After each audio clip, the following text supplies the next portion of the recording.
Okay, by the way, I'm not editing these videos because I don't have time for all that. I'm just trying to get a lot of stuff done here. I've got a lot of stuff to cover. But what I got to do here, so excuse me for this, is I've got to check to make sure that Alt-R is working. Yeah, it is. My screen capture software was overtaking that keyboard shortcut and it wasn't working.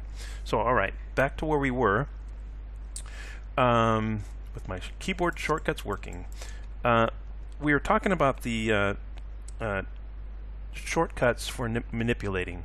Right? Now, up to this point, we've just been talking about the default. I haven't explained it any further than that, and I've just been demonstrating it.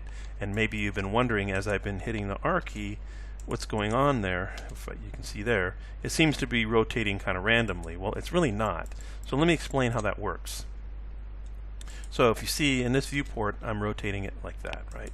Now, if you have the manipulator turned on, like I do here from the last video, I have it turned on to where we have all of it accessible, you know, rotation, translation, as well as scale, right? So if I select the object, and then I can see that I'm moving it right on the X exactly in the world coordinates that we talked about in an earlier video.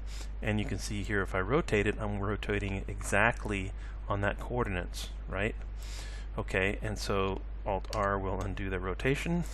And then again on the Z, which is up in Blender, I'm manipulating it exactly on that Z rotation. However, if I hit the keyboard shortcut, suddenly things seem to go haywire, like, whoa, what's going on there?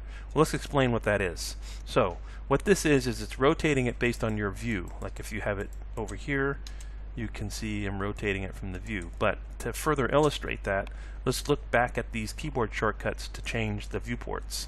So if you remember, it was 1 for front, and you can read that up here, front ortho, Control 1 for back, 3 for right, Control 3 for left, 7 for top, and Control 7 for bottom, right? So with that in mind, now if I'm in the bottom view and I hit the R key, now I'm rotating precisely on the world coordinates on Z, right? Because if we lift it up, we can see, there we are. We're on the Z axis, right? That would be the same thing as rotating it like this, okay? Same with 7, of course, and 3. Let me clear that rotation. Now we're in 3, so we're in a right view, so that's going to be on the X axis, the red one, right?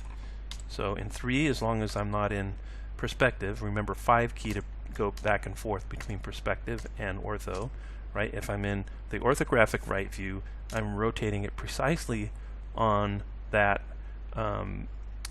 world coordinates of X, right? And clear out that. And again, of course, if I'm on 1 or Control 1, I'm in the back or front, and I'm rotating it precisely along the Y, same as the Y, right? Got it? So that's a pretty basic thing to understand about rotating and manipulating.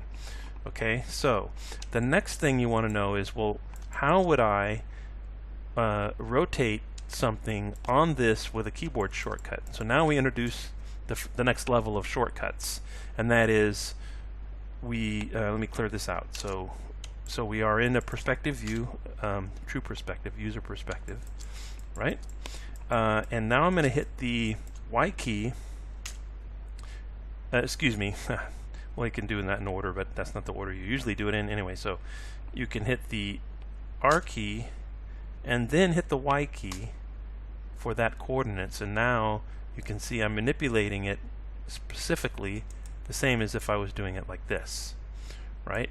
So I'm not going to get into it any further than that. So if I hit the, for now anyways, and this would be true for rotation on the Z, right? I'm rotating it specifically on the Z, and you can see that little line show up there. And then on the X, rotate on the X. And now it's going to be rotating, let me clear that out so you can see it. And rotating on the X, you can see I'm rotating it precisely on the X coordinates. And the same would be for scale. Scale on the Y, and I'm scaling it on the Y. Scale on the Z, I'm scaling it on the Z. And scale on the X, excuse me, scale on the X, and I'm scaling it on the X. Got it? So that's how that works. And I'll go into more details on variations of that in just a second.